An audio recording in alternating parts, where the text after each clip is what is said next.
खूप जणांना ओट्स खायचे असतात, हेल्दी खायचं असतं, पण ओट्स आवडत नाही. अशा वेळेस तुम्ही ओट्सचे हे मिनी उत्तप्पम नक्कीच बनवू शकता. ओट्स घेतले, रवा घेतला, दही घेतलं, थोडंसं पाणी टाकून चांगलं याचं बॅटर बनवून घेतलं. आता या बॅटरमध्ये चवीनुसार मीठ टाकून घ्यायचं, हवं असेल तर पाणी टाकायचं आणि 15 ते 20 मिनिट हे बॅटर साईडला ठेवून द्यायचं.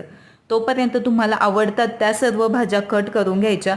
आता यामध्ये काकडी नाही सॉरी गाजर, ढोबळी मिरची, कांदा, टोमॅटो हे घेतलेले आहे. तुम्ही हवं तर कोबी देखील घेऊ शकता. 15 मिनिटाच्या नंतर बॅटर पाहायचं, थिकनेस ॲडजस्ट करून घ्यायचा पाणी टाकून आणि त्याचे मिनी उत्तप्पम अशा पद्धतीने बनवून घ्यायचे. त्यावर त्या सर्व कट केलेल्या भाज्या पसरून घ्यायच्या. तूप, तेल, बटर जे हवं ते याला लावून घ्यायचं आणि दोन्ही बाजू छान मिक्की मस्त भाजून घ्यायचे. आता फक्त बाजू भाजताना एक काळजी घ्यायची, ती कोणती आणि डिटेल व्हिडिओ पाहायचा असेल तर खाली जी लिंक दिसते किंवा त्रिकोण दिसतोय त्यावर क्लिक करा. डिटेल व्हिडिओ पहा. ओट्सचे उत्तप्पम बनवा, नक्कीच आवडतील.